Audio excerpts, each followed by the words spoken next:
Hi, I'm Selena, and it is Classics Week on my channel this week. That means I'm going to be putting out 5 videos in 7 days of only classics related content.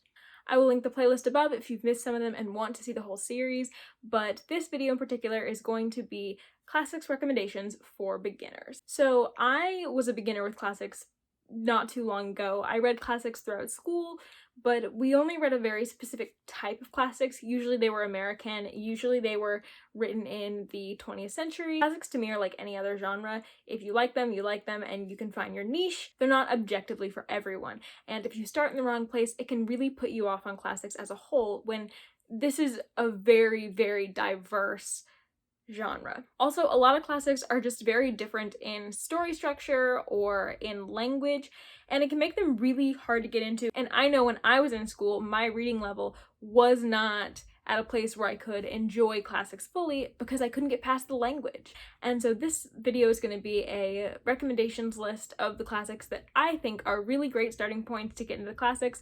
These are all books that I love or really, really enjoyed. This may not be the list for everyone. This may not be the classics you like to read, but at the very least, this might give you a place to start. I'm not going to be talking to you about any of the common classics that I read in high school that I didn't really love. Like, I'm talking The Great Gatsby, The Catcher in the Rye, To Kill a Mockingbird, etc. However, if you do want to see me talk about To Kill a Mockingbird and The Catcher in the Rye, I recently reread them, and so that is the reading vlog I posted, and it is the second video in Classics Week, so I will link that as well. But before we get into the recommendations, I just want to clarify one more thing. If you think a book is a really good starting place for classics and it's not on this list, that's fine. I either don't like it or haven't read it, and if you're curious about what I have and haven't read, you can check out the video I did, Classics I Still Need to Read, and that might answer your question as to why it's not on the list.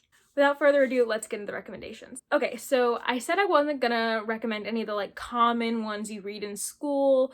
Well, that's a lie. I am gonna recommend a couple of them. But there's a couple that are specifically American classics that are really pushed in American schools, and I said I wasn't gonna go over those. But there is one I'm gonna go over, and I'm gonna start off with it because this is the most modern of all the books that I'm going to recommend. You'll see a trend that the more modern a book is, the easier the language generally is to comprehend for us. And this is a very modern classic. This was written in the 2000s, I believe, or maybe it was 1999. But that book is The Giver by Lois Lowry. If you don't know anything about The Giver, this is a dystopian book about a boy named Jonas who lives in this world where everything is highly regulated, everything is highly controlled. What you say, what you do for a job, what kids you're given to raise, how you raise those kids, everything is very sterile. Jonas is assigned the job of the receiver, which is a person in the town who receives all of the memories of human history and the memories of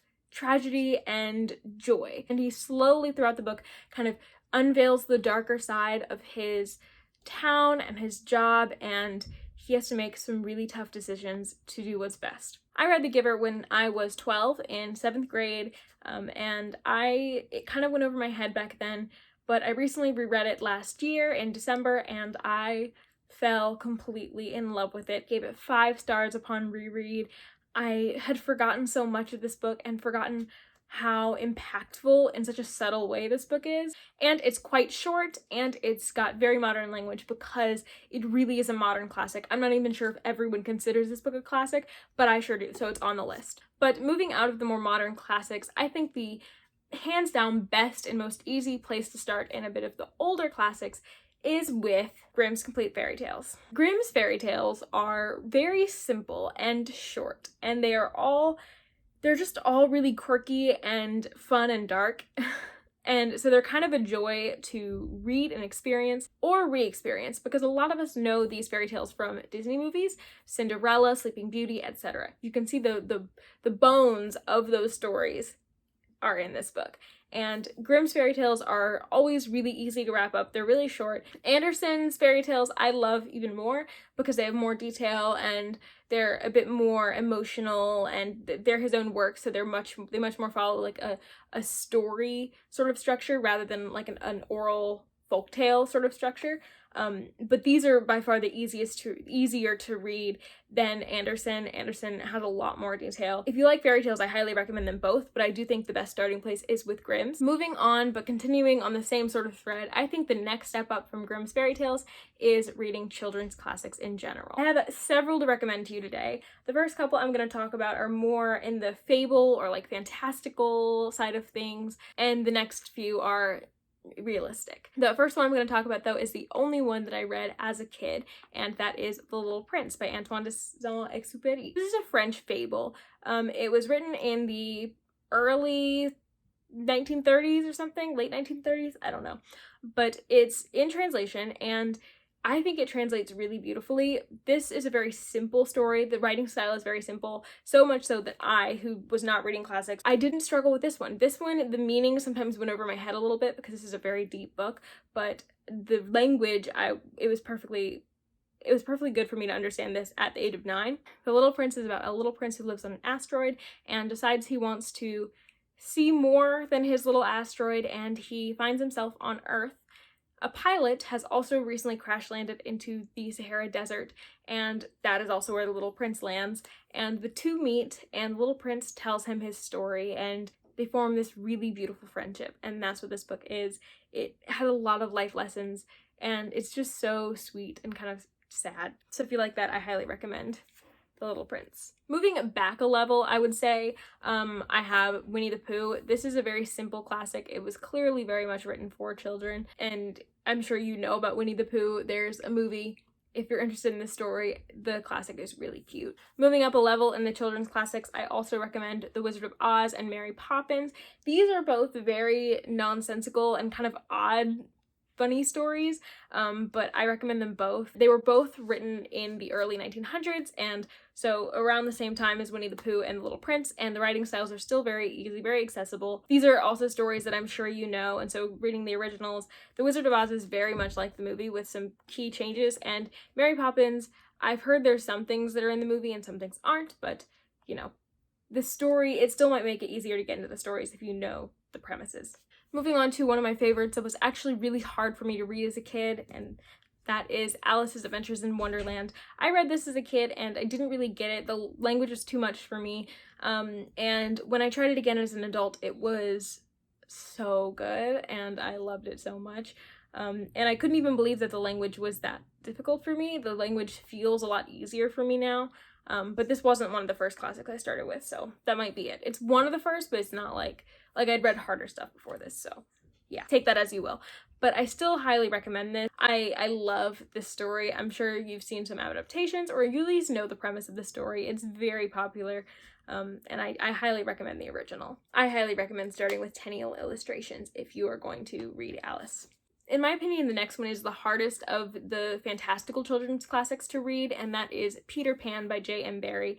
I don't know why I struggle with this one so much. Maybe it's because I had like a break from classics or what, I don't know what it was. But the first time I read this, I did struggle with the language and to get into it a little bit. I remember thinking the first chapter is a little odd, but if you can get past that, the story does really blossom into something really great. I'm sure you also know this story because it's, you know, very popular.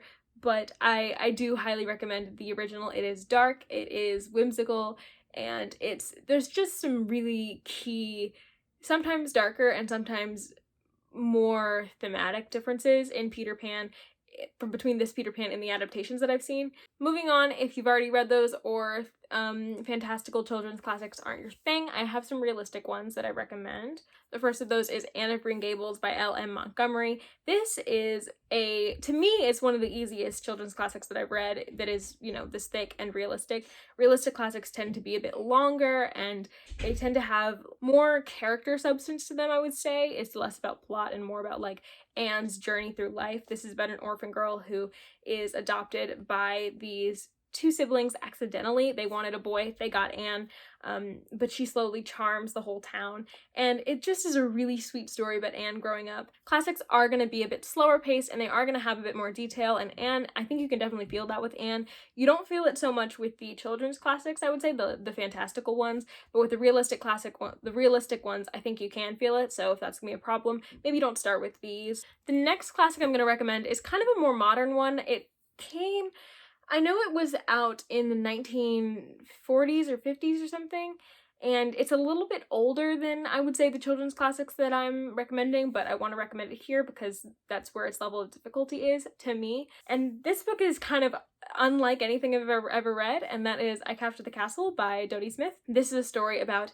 a family who lives in an old, decrepit, run-down castle, and when the new owners of the castle move next to them, the whole family's life changes. So I recently read this, and I don't consider myself a novice to classics anymore, so I did read it when I was more experienced with classics, but this one in particular, I felt would be a really good one to start with just because of how the story structure is kind of similar to something you would see in like a YA novel. The characters are very similar to what you would see in a YA novel. The voice is very strong. It's a very strong first person. And the language is not overly complicated. It was written in the mid 20th century, and so the language is a lot easier than something like, I don't know, that was written later.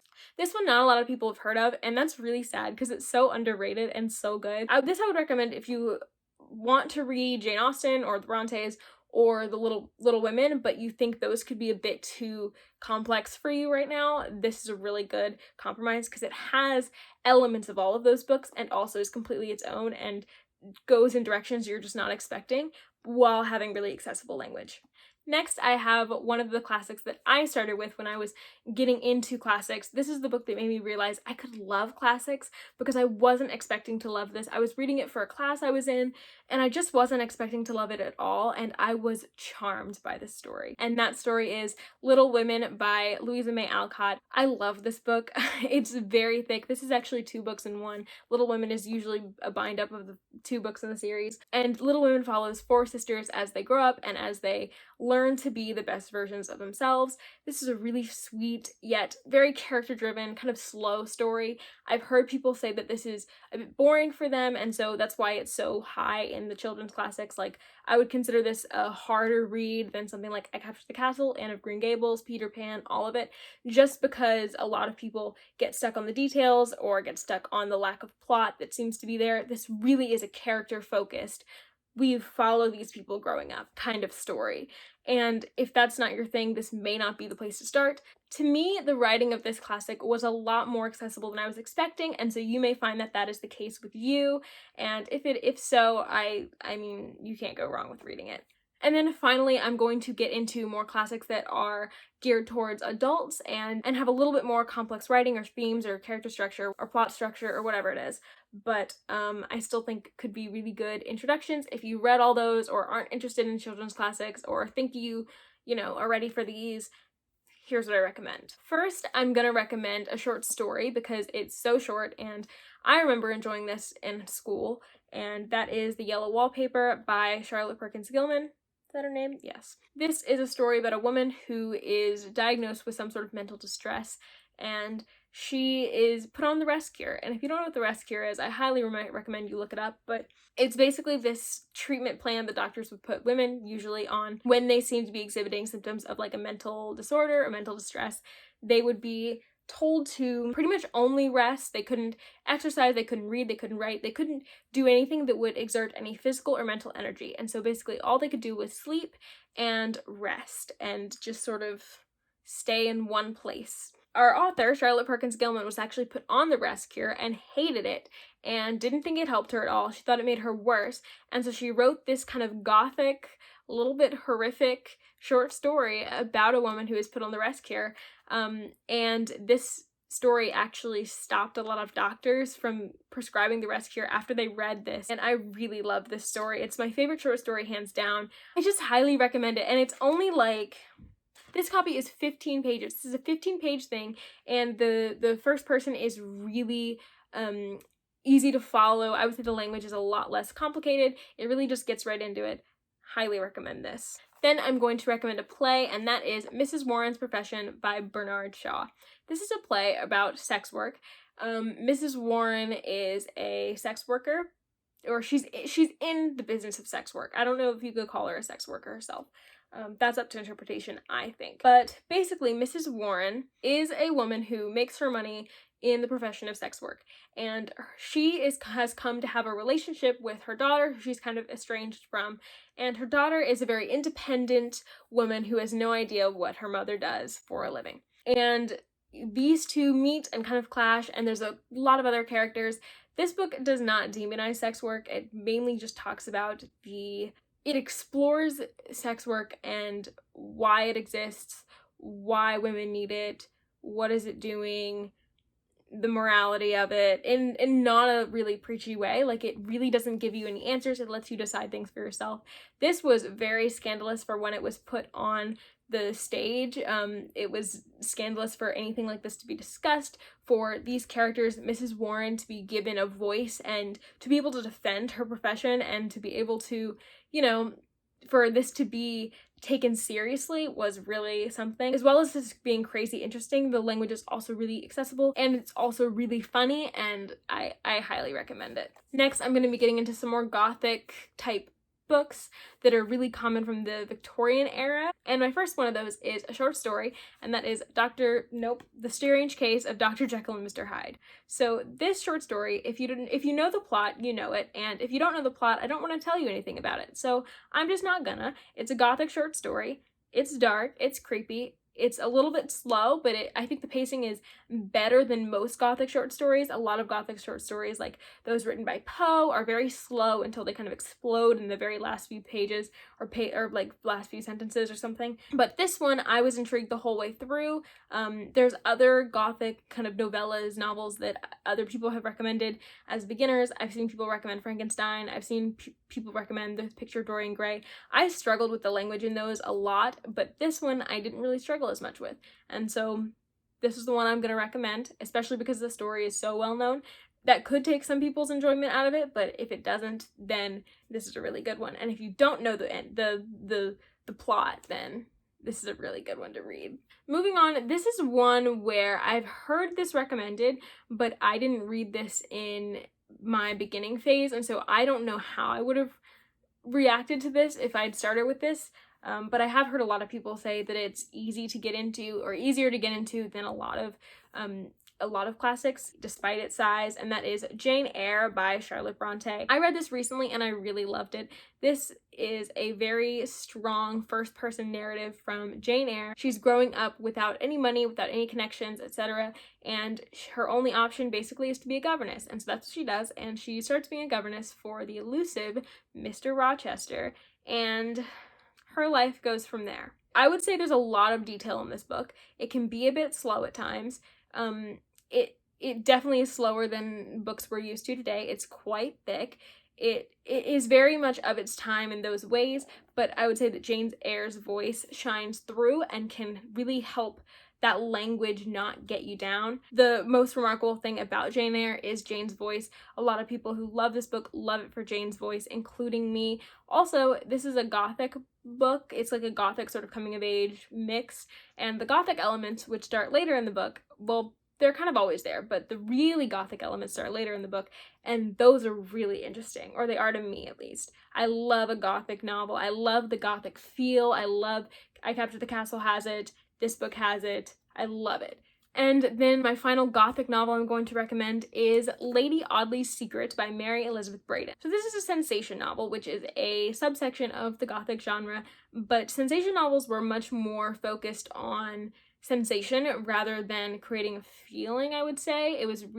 This book is really meant to keep you on the edge of your seat. It's meant to keep you guessing. It's kind of a precursor to the modern day mystery thriller novels. This novel in particular is about a man named Robert Audley who, with his friend George Talboys, goes to visit his uncle Michael Audley and Michael Audley's new beautiful young wife named Lady Audley. While visiting the Audleys, George Talboys goes missing, and so Robert Audley throughout this book is trying to follow the breadcrumbs to basically figure out where his friend is, what happened to him, etc.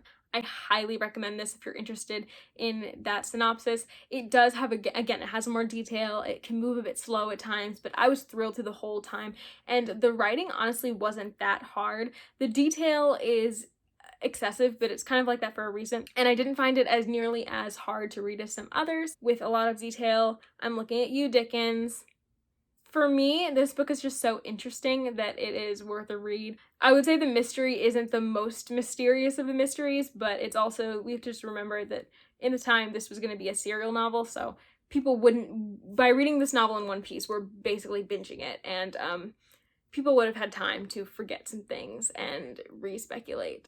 I would also say I wanted to recommend Rebecca, but Rebecca's prose is really stylized. This has the feeling of Rebecca without such stylized prose. And then my final recommendation is kind of a recommendation and also kind of not. I personally wouldn't recommend you start with Jane Austen. I think Jane Austen is a wonderful writer. She's one of my absolute favorite authors, who wrote some of my absolute favorite books ever, but I think her prose can be a bit much. It's very old, it's very detailed and biting, but in a really subtle way.